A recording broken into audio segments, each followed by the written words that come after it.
8 iba't ibang high-powered firearms ang isinuko sa 1st Mechanized Infantry Battalion mula sa iba't ibang barangay ng Dato Angal Mitimbang, Maguindanao del Sur. Bahagi ito ng patuloy na kampanya ng Joint Task Force Central laban sa mga loose firearms. Ang news now mula kay Jen Garcia.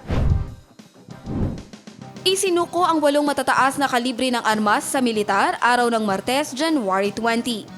Ayon kay Lieutenant Colonel William Sabado, ang acting commanding officer ng 1st Mechanized Battalion, ang pagsuko ng mga baril ay naging matagumpay sa tulong ng mga lokal na opisyal at mga residente ng mga barangay sa nasabing bayan. Bilang bahagi ng kanilang pagsuporta sa Small Arms and Light Weapons Management Program, isang programa na naglalayong sugpuin ang iligal na pag-aari ng armas at matiyak ang kaligtasan ng mga komunidad.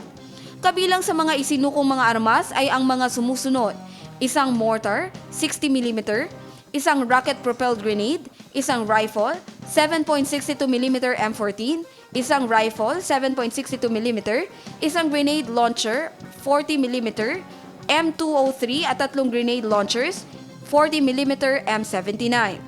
Ang mga armas ay pormal na tinanggap ni Brigadier General Edgar Cato, Brigade Commander ng 601st Brigade, sa isang seremonya na isinagawa sa Municipal Hall ng Barangay Adaon, Dato Angal Mitimbang, na sinaksihan din ni Mayor Nathaniel Mitimbang.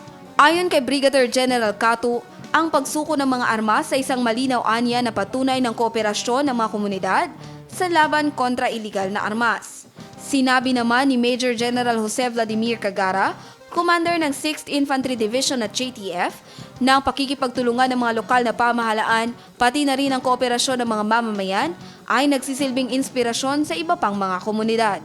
Ang hakbang na ito ayon sa 6th ID ay bahagi ng patuloy na kampanya ng Philippine Army at iba pang mga ahensya ng gobyerno upang masugpo ang pagkalat ng iligal na armas at mapanatili ang kapayapaan at kaayusan sa buong rehiyon. Jen Garcia, iMinds, Philippines.